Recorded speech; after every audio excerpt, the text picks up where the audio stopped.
Welcome to study yourself. आज हम लोग डिस्कस करेंगे छत्तीसगढ़ महिला पर्यवेक्षक भर्ती परीक्षा 2023 से संबंधित अति महत्वपूर्ण जो टॉपिक है वो टॉपिक है हमारा दहेज प्रतिषेध अधिनियम 1961। तो छत्तीसगढ़ महिला पर्यवेक्षक भर्ती परीक्षा 2023 के संदर्भ में यह हमारा पहला वीडियो है और यह वीडियो संबंधित है दहेज प्रतिषेध अधिनियम 1961 से। इसमें हम लोग डिस्कस करेंगे ऐतिहासिक पृष्ठभूमि इसके साथ में प्रमुख धाराएं और जो इंपॉर्टेंट क्वेश्चन इस पे हो सकते हैं वो एमसीक्यू मल्टीपल चॉइस क्वेश्चन उनके बारे में बात करेंगे।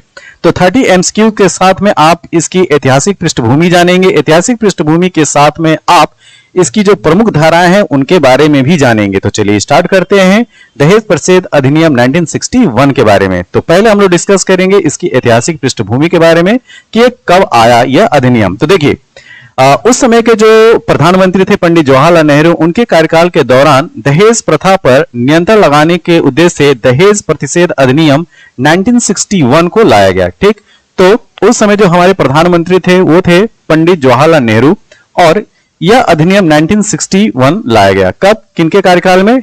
पंडित जवाहरलाल नेहरू के टाइम पे। तो यह विधेयक सर्वप्रथम लोकसभा में लाया गया तथा वहां से बहुमत से पारित कर दिया गया। जब यह जो विधेयक है वो जब लोकसभा में लाया जाता है तो वहां से तो बहुमत से पारित हो जाता है, फिर उसके बाद इसको राज्यसभा में लाया जाता है। तो लोकसभा द्वारा पारित इस विधेयक के जो प्रावधान थे, जो प्रोविजन थे, राज्यसभा जो है सहमत नहीं थी। जब इसको राज्यसभा में भेजा गया तो राज्यसभा के जो मेंबर थे वो इससे सहमत नहीं थे। वो क्या करना चाहते थे, इसमें कुछ सुधार या संशोधन करने की बात कर रहे थे। तो उन्होंने कुछ सुझाव के तहत उस विधेयक को वापस लोकसभा में फिर से लौटा दिया। तो राज्यसभा के द्वारा दिए गए सुझावों से लोकसभा सहमत नहीं थी, इसलिए भारतीय संविधान का अनुच्छेद 108, जैसा कि हम लोग जानते हैं कि भारतीय संविधान का जो अनुच्छेद आर्टिकल 108 होता है उसे ज्वाइंट सेशन बुलाने का अधिकार होता है राष्ट्रपति को। तो इस संदर्भ में क्या हुआ कि लोकसभा से तो पारित हो गया, लेकिन लोकसभा से पारित होने के बाद जब ये विधेयक जो है राज्यसभा में पहुंचता है तो राज्यसभा में जो है इस विधेयक को लेकर कुछ जो है वो असहमति थी, इस वजह से उसको लोकसभा में लौटा दिया गया। और जो राज्यसभा चाहती थी उससे लोकसभा सहमत नहीं थी। तो मुद्दा क्या हो गया, जो ये विधेयक प्रस्तुत किया गया उससे ना तो लोकसभा सहमत थी ना तो राज्यसभा। ठीक, तो इसके लिए जो है ज्वाइंट सिटिंग 108 अनुच्छेद 108 के तहत राष्ट्रपति जो है ज्वाइंट सिटिंग को जो है बुलाते हैं और भारत के संसदीय इतिहास में पहली बार जो है ज्वाइंट सिटिंग या ये कहा जाए संयुक्त अधिवेशन जो बुलाया गया था, इसी के लिए बुलाया गया दहेज प्रतिषेध अधिनियम 1961 के लिए।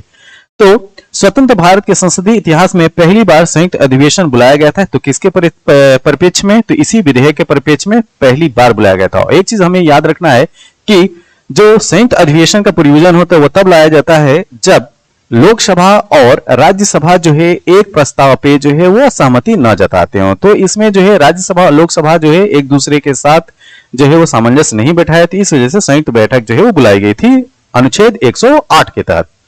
अब हम बात करेंगे कि इसमें हुआ क्या है। तो संयुक्त अधिवेशन में जो ज्वाइंट सेशन बुलाया गया था उसमें ही 9 मई 1961 को यह विधेयक जो है पारित हो गया और 20 मई 1961 को राष्ट्रपति के द्वारा इस पर हस्ताक्षर कर दिया गया। ठीक है, तो अगर आपसे पूछा जाए कि संयुक्त जो अधिवेशन हुआ था या जो संयुक्त जो ज्वाइंट सेशन बुलाया गया था इसमें यह विधेयक जो है कब पारित होता है, तो 9 मई 1961 को और 20 मई 1961 को जो है भारत के राष्ट्रपति के द्वारा इस पे हस्ताक्षर कर दिया जाता है। ठीक है, तो ये जो डेट है आपको याद रखना है। जो ज्वाइंट सेशन होता है वो 9 मई 1961 को ये विधेयक पारित होता है और 20 मई 1961 को भारत के राष्ट्रपति के द्वारा इस पे हस्ताक्षर कर दिया जाता है।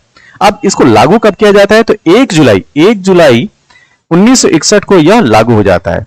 तो दहेज प्रतिषेध अधिनियम 1961 में जो टोटल धाराएं हैं वो है 10, जो धाराओं की संख्या है वो 10 है और समय समय पर इस अधिनियम में कई बार संशोधन भी किएंगे। वो जो टाइम पीरियड है वो याद रखिए आप। तो दहेज प्रतिषेध संशोधन अधिनियम 1984 एक बार 1984 में संशोधन होता है और दहेज प्रतिषेध संशोधन अधिनियम 1986 2 साल बाद। तो 1961 में जब ये विधेयक जो पारित हो जाता है, जब अधिनियमित हो जाता है दहेज प्रतिषेध अधिनियम 1961, उसके बाद 1984 और 1986 दो बार जो है इसको क्या किया जाता है, संशोधित किया जाता है, अमेंडमेंट किया जाता है। अब हम चलते हैं थोड़ा सा आगे। तो 1 जुलाई 1961 को यह जम्मू कश्मीर को छोड़कर पूरे भारत में लागू हो जाता है। ठीक है, लेकिन ध्यान देने योग्य बात यह है कि अनुच्छेद 370 में संशोधन के बाद यह जो अधिनियम है, मतलब कि जो दहेज प्रतिषेध अधिनियम 1961 है, अब जो है जम्मू कश्मीर पर भी लागू हो गया है।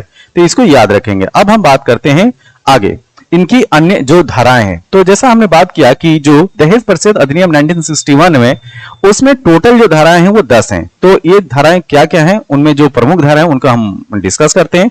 तो धारा एक है, उसमें बात की गई है संक्षिप्त नाम और इसे लागू होने की तारीख और उसका विस्तार क्षेत्र का उल्लेख किया गया है। ठीक, तो क्या हम याद रखेंगे धारा एक में? धारा एक में बात किया गया है नाम और इसके लागू होने की तारीख, इसके साथ में इसके क्षेत्र विस्तार की बात की, कहां कहां पे लागू हुआ है। धारा 2 में दहेज, स्त्री धन और उपहार की परिभाषा बताई गई है। धारा 3 में दहेज लेने और देने के लिए दंड संबंधी प्रावधान के बारे में उल्लेख किया गया। ठीक है, तो धारा 3 में क्या है? दहेज लेने और देने के लिए दंड संबंधी प्रावधान, लेना और देना दोनों जो है वो कानूनी अपराध है। किसमें? दहेज प्रतिषेध अधिनियम 1961 में।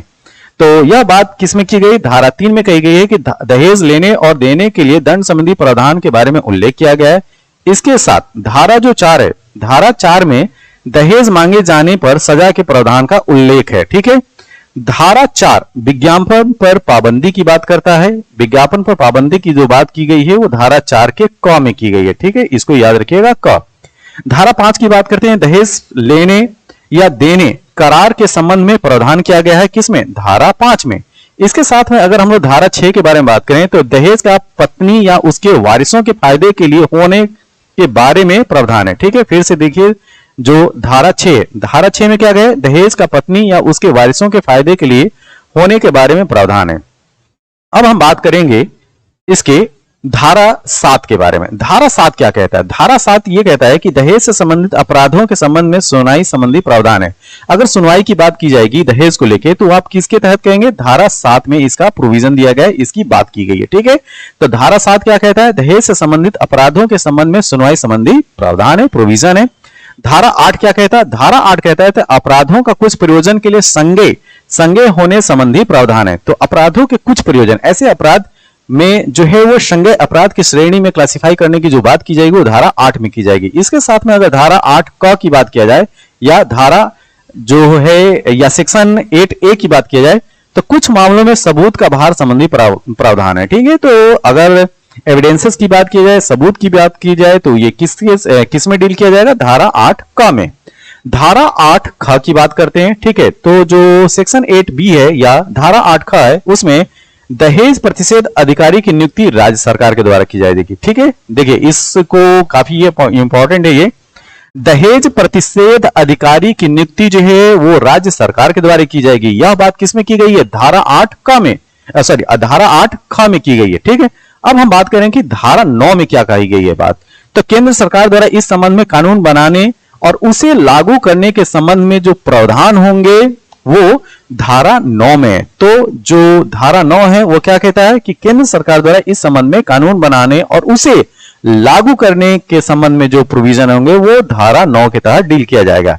अब इसी क्रम में धारा 10 की बात करते हैं। देखिए धारा 9 के तहत जो केंद्र सरकार को अधिकार दिया गया है उसको कानून बनाने, उसको लागू करने का, और धारा 10 में जो है राज्य सरकार को, जो स्टेट गवर्नमेंट है वह इस संबंध में कानून बना सकती है और उसके संबंध में इसको लागू करने का जो प्रावधान होगा वो धारा 10 में होगा।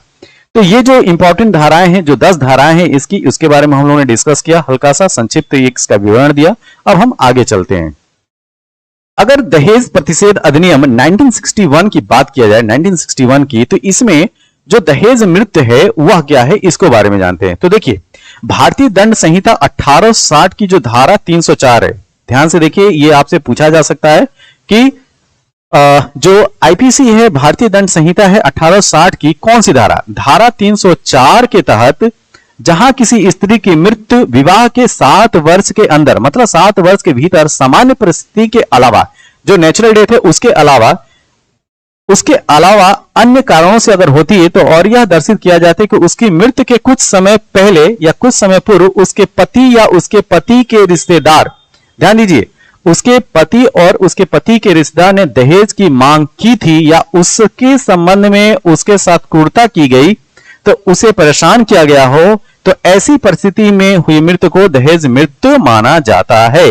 इस जो है दंड संहिता भारतीय दंड संहिता 1860 की जो धारा 304 है, एक बार फिर से देखते हैं। देखिए, अगर किसी स्त्री की मृत्यु विवाह के 7 वर्ष के भीतर सामान्य परिस्थितियों के अलावा और यह दर्शित किया जाता है कि उसकी मृत्यु के कुछ समय पहले उसके पति या उसके पति के रिश्तेदारों ने दहेज की मांग की थी और उसके संबंध में क्रूरता, ठीक है, उसको टॉर्चर किया था, तो उसे परेशान किया गया हो, तो उस परिस्थिति में हुई मृत्यु दहेज मृत्यु माना जाएगा। इसको अंडरलाइन रखिए, ठीक है। अब हम बात करते हैं कि दहेज प्रतिषेध अधिनियम 1961 के तहत दहेज से संबंधित प्रत्येक प्रकार का अपराध गैर जमानती और संज्ञेय माना जाता है। नॉन अवेलेबल वारंट जारी होता है इसके लिए, ठीक है। तो दहेज प्रतिषेध अधिनियम 1961 के तहत दहेज से संबंधित प्रत्येक प्रकार का जो अपराध है वो कैसा है, गैर जमानती है और संज्ञेय अपराध माना जाएगा। संज्ञेय मतलब आपने जानबूझ के किया है, ठीक है, ये नहीं कह सकते अरे मेरे से अनजाने में हो गया वगैरह वगैरह, ठीक है। तो गैर जमानती व संज्ञेय अपराध की श्रेणी में आता है क्या, दहेज प्रतिषेध अधिनियम 1961 के तहत दहेज से संबंधित किसी भी तरीके का अपराध। अब हम बात करेंगे इस प्रकार के मामलों में आरोपी को बिना वारंट के भी गिरफ्तार किया जा सकता है। ये कोई जरूरी नहीं है कि वारंट जारी हो फिर उसको गिरफ्तार किया जाए। अगर ऐसे मामला है, दहेज से रिलेटेड मामला है, तो इसके लिए बिना वारंट जारी किए आपको गिरफ्तार किया जा सकता है, ठीक है। तो काफी हार्ड जो है वो अधिनियम, ये कानून आया था 1961 में। अब हम बात करेंगे इस पे आधारित जो महत्वपूर्ण प्रश्न हो सकते हैं उसके बारे में।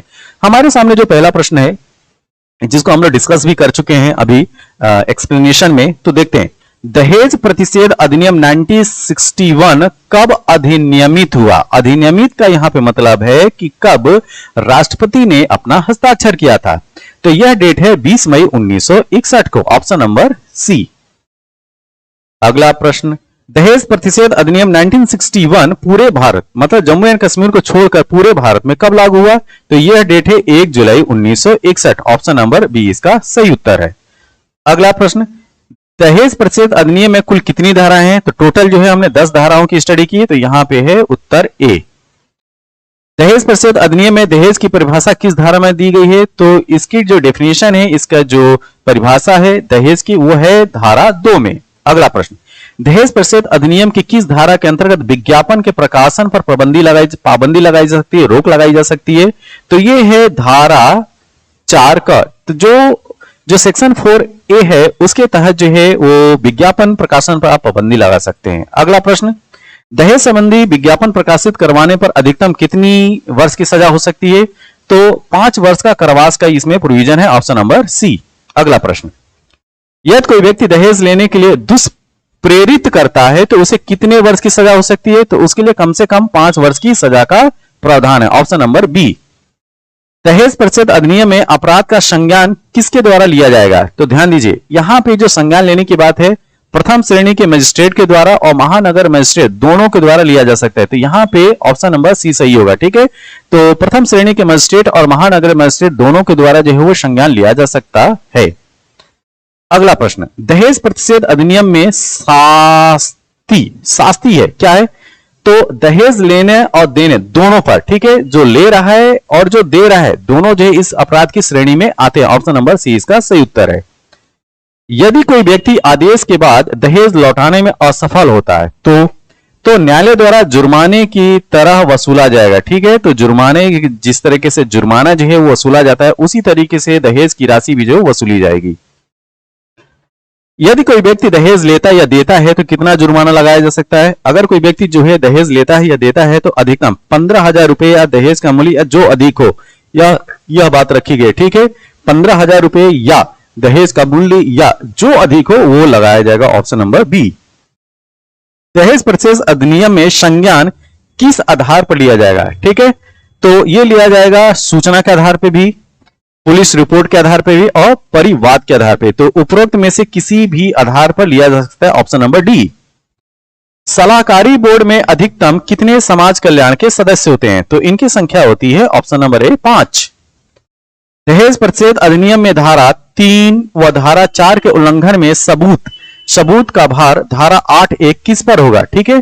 तो ये होगा व्यक्ति जो मना करता है कि उसने दहेज नहीं लिया, उसके खिलाफ तो हम सबूत इकट्ठा करेंगे। तो ध्यान दीजिए, दहेज प्रतिषेध अधिनियम में धारा 3 व धारा 4 के उल्लंघन में सबूत की बात की जाएगी, एविडेंस की बात की जाएगी, साक्ष्य की बात की जाएगी, तो उसका भार धारा 8 के तहत किस पर होगा? व्यक्ति जो मना करता है कि उसने दहेज नहीं लिया है, ऑप्शन नंबर बी। दहेज प्रतिषेध अधिनियम 1961 कहां लागू है? तो आज की डेट में अगर बात करें, जो दहेज प्रतिषेध अधिनियम 1961 है पूरे भारत में लागू है। दहेज प्रतिषेध अधिनियम में दहेज मांगने पर कितनी शास्ति हैं? तो यहां पे कम से कम 6 माह 2 वर्ष तक कारावास या जुर्माना 10,000 रुपए हो सकता है। तो ये दोनों बातें जो हैं वो सही है, ऑप्शन नंबर सी। अगला प्रश्न, यदि विवाह के पूर्व दहेज लिया गया हो तो दहेज को कब लौटाया जाएगा? तो विवाह के 3 माह के भीतर, ठीक है, विवाह के पश्चात 3 माह के भीतर जो आपको ये लौटाना है। दहेज प्रतिषेध अधिनियम में दहेज लेने या देने पर किस धारा में शास्ति बताई गई है? धारा 3, ऑप्शन नंबर ए। अगला प्रश्न, सलाहकारी बोर्ड में कितनी महिला होगी जो समाज कल्याण के क्षेत्र से हो? इनकी संख्या होती है 2, ऑप्शन नंबर डी।